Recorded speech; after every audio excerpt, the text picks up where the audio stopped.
तो आइए शुरू करते हैं अभी का विषय वस्तु। अभी का विषय वस्तु है कि कुंडली के किस भाव से किन किन विषय वस्तुओं का विचार किया जाता है। तो कुंडली का यह जो भाव होता है, यह प्रथम भाव होता है। इसे लग्न भाव कहते हैं, तनु भाव भी कहते हैं। इस भाव में जो भी राशि होती है उसके स्वामी को लग्नेश कहा जाता है। चाहे यहाँ पर कोई शुभ ग्रह हो या अशुभ ग्रह हो, स्वामी वह सदैव शुभ फल ही देता है। इस भाव से शारीरिक गठन, आकृति, रूप रंग, स्वभाव, व्यक्ति का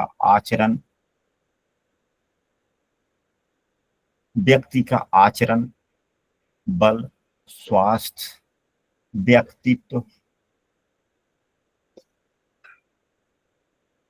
मान प्रतिष्ठा, आयु, सुख दुख, जीवन साथी का व्यवसाय, सिर मस्तक का विचार किया जाता है।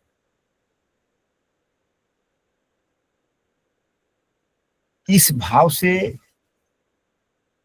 वैसे सामान्यतः जीवन व्यक्ति के ज्ञान, बल, सुख दुख, स्वभाव, यश का जहाँ विचार किया जाता है तब व्यक्ति नम्र स्वभाव का होगा या यह भी लग्न से ही विचार किया जाता है। और मानसिक श्रम व्यक्ति कर सकता है, क्योंकि श्रम दो प्रकार के होते हैं, एक फिजिकल और दूसरा मानसिक। फिजिकल एवं मानसिक दो प्रकार के श्रम होते हैं कि नहीं होते हैं? हाँ, तो लग्न भाव से मानसिक श्रम देखी जाती है। जिसका लग्न ही कमजोर होता है उसकी मानसिक स्थिति इतनी अच्छी नहीं होती, वह मानसिक श्रम नहीं कर पाता। अब आते हैं दूसरे भाव से। हम थोड़ा जल्दी में बोल रहे हैं, अगर हम इस सभी बातों को अगर यहाँ पर हम लिखें तो जितनी शब्द हम लोगों ने चर्चा कर लिया वह काफी लंबा समय हो जाएगा। आप लोग जल्दी जल्दी में लिखें, या जब वीडियो आप लोगों को मिलेगी तो वहां से भी दोबारा आप लोग लिख सकते हैं। नहीं तो अगर एक एक भाव पर हम लोग लिखवाते चले तो 3 दिन में केवल 12 भाव के बारे में ही हम लोग लिख पाएंगे। अब कुंडली के दूसरे भाव से पहले क्या क्या नाम कहे जा सकते हैं? तो इसको धन भाव भी कहते हैं, कुटुंब भाव कहते हैं, वाणी भाव कहते हैं।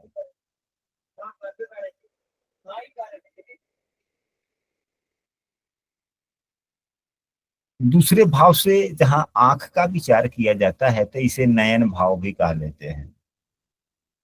अब दूसरे भाव से किन किन विषय वस्तुओं का विचार किया जाता है?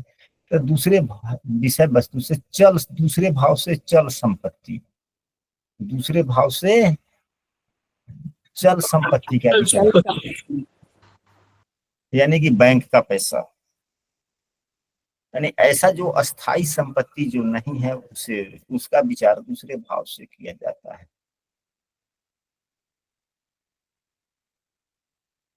अपने स्वजन का, कुटुंबी जनों का विचार किया जाता है।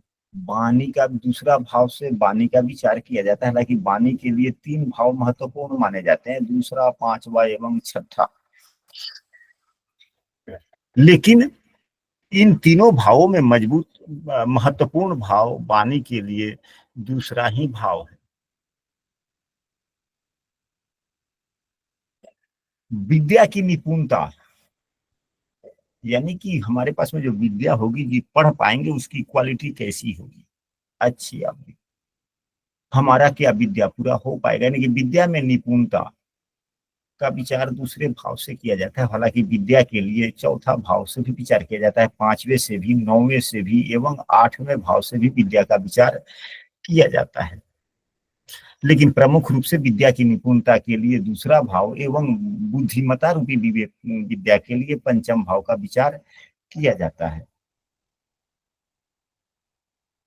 दूसरे भाव से जीभ, नेत्र, आंख, जैसे कि दाहिना आंख, जीभ, आंख, आभूषण पहनने के शौकीन है नहीं, हमारा पड़ोसी कैसा होगा, लेन देन हमारा कैसा रहेगा। एवं दूसरे भाव से मृत्यु का भी विचार किया जाता है, क्योंकि यह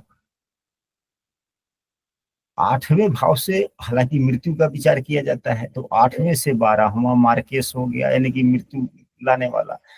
तो भावत भावम सिद्धांत के अनुसार 8वें से 8वां तीसरा भाव होता है, आयु का विचार यहाँ किया जाता है और उसका हनन यह भाव करता है, इसलिए यह मार्केश भाव हो गया, यहाँ से भी मृत्यु का विचार किया जाता है।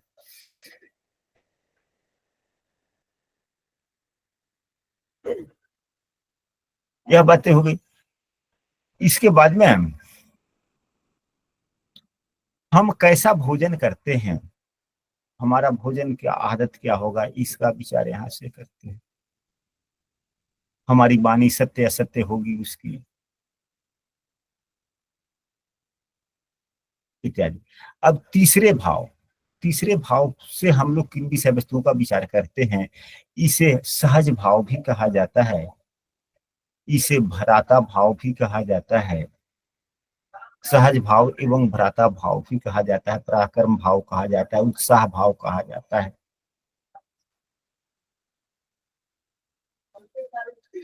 तीसरा भाव यह एक शुभ भाव है, परंतु इसको त्रिशदाय में लिया गया है, यानी कि त्रिशदाय तीसरा, छठा, 11वां, यह इसके स्वामी अच्छे फल नहीं देते। अब कारण क्या है, इसमें उत्साह, ऊर्जा, आवेग भरा रहता है, इसमें जो है कंपटीशन भरा हुआ रहता है, और ये में जो है अभिलाषा प्रधान हो। यदि तीनों गुण अगर हो जाते हैं व्यक्ति में, तो यह तीनों अगर मिल गए तो सामान्यतः यह सभी चीजें आवश्यक है, लेकिन अति हो जाए तो अच्छा बात नहीं। इसलिए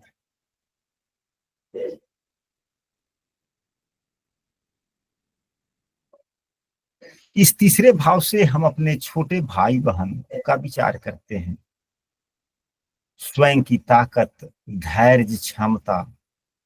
तीसरे भाव से नौकर का भी विचार करते हैं।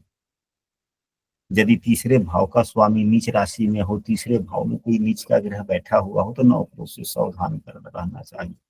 छोटी मोटी यात्राएं, यानी कि चलना फिरना, कहीं जाना आना, दैनिक यात्रा वगैरह, जैसे 8वें से 8वां आयु का विचार किया जाता है, तो यहाँ पर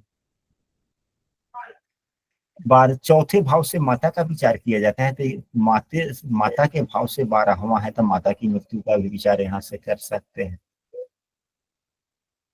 और यह छठा भाव जो शत्रु का भाव है, छठे भाव से यह 10वां भाव पड़ता है, इसलिए तीसरे भाव से गुप्त शत्रु का भी विचार किया जाता है।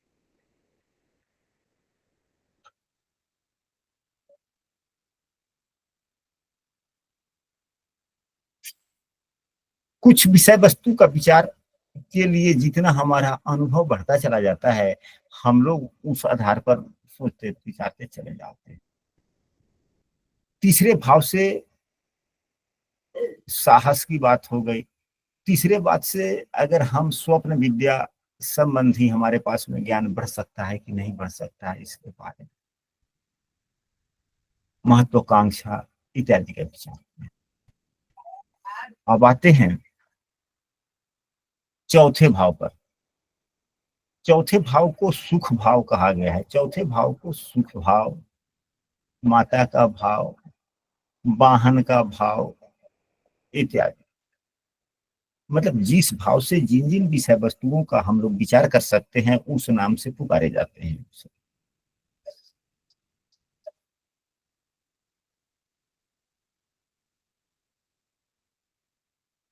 चौथे भाव से मातृभूमि, माता का विचार, यानी कि जन्म स्थान मातृभूमि, माता का विचार।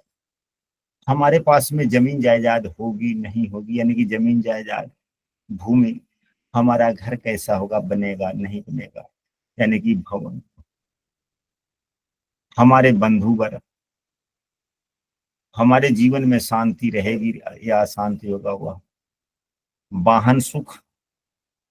तो पुस्तक में जहाँ पे चौपाया शब्द लिखा हुआ मिले, तो पहले के जमाने में बड़ी बड़ी सवारियां हाथी घोड़े ही हुआ करते थे। अब उन सभी का स्थान आज के जमाने में 4 व्हीलर ने ले लिया है, यानी घोड़ा का स्थान 2 व्हीलर ले लिया, हाथी का स्थान 4 व्हीलर ले लिया ना।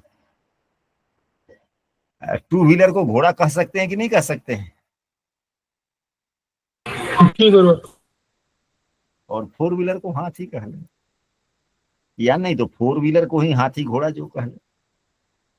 चौपाया तो दोनों ही है, हाथी घोड़ा दोनों। तो हालांकि आज के जमाने में तो टू व्हीलर सभी के पास है, ये वाली बात। तो वाहन सुख, अस्थाई धन संपत्ति, अस्थाई धन संपत्ति चौथे भाव से विचार किया जाता है। छल कपट यानी कि मन कैसा होगा वह, मन की उदारता, प्रारंभिक विद्या एवं लोकप्रियता, समाज में या अगल बगल के माहौल में लोकप्रियता कैसी होगी, यह कुंडली का चौथा भाव दर्शाता है।